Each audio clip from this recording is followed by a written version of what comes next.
This happened in early 2019 when I was living in London. I worked a pretty normal office job during the day, but one night I finished up later than usual and found myself alone in an underground train station at around midnight waiting for what felt like the last train of the night. The platform was nearly deserted.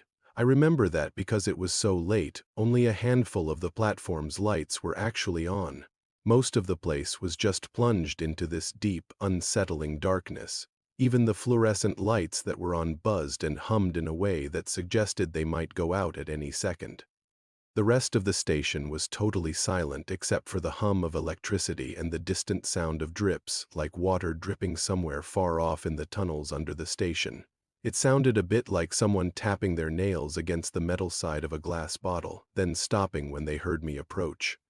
But maybe that was just the sound of the city, the millions of people sleeping in their beds, the pipes expanding and contracting as the air temperature changed, the rats skittering around the sewers. There's always some explanation for those things, mundane and ordinary, but sometimes there wasn't at the far end of the platform. Next to the last of the illuminated display boards stood a man. He was facing the wall and he hadn't moved since I'd first seen him.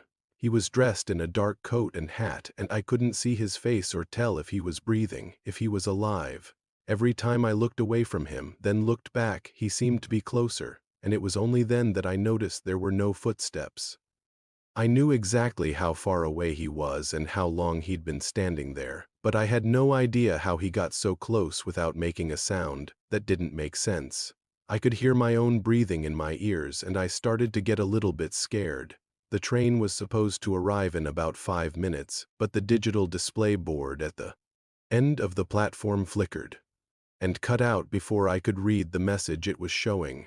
For a moment, all I could see was the word "wait" in big white letters on the black screen. Then the display came back online and showed the next train's arrival time. But something was wrong. It said 1 minute and then 30 seconds and then 2. I knew the trains in this city, especially so late at night, never arrived exactly on time. They were always a few minutes late, and besides, even if this train was running early, the platform was deserted. Who was it trying to surprise? It was only me and that guy at the end of the platform who didn't move. The automated tannoy crackled to life and a voice echoed through the station. "Attention passengers, this is an emergency broadcast. Please stand back from the edge of the platform." I knew that voice. It was recorded. No one was actually in the station, not even a security guard.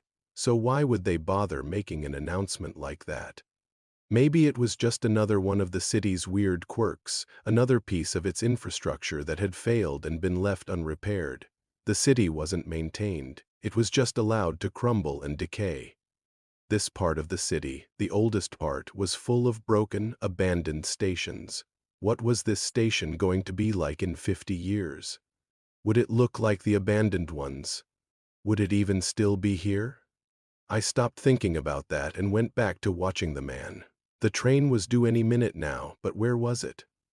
The automatic voice came over the tannoy again, speaking numbers and letters that meant nothing to me.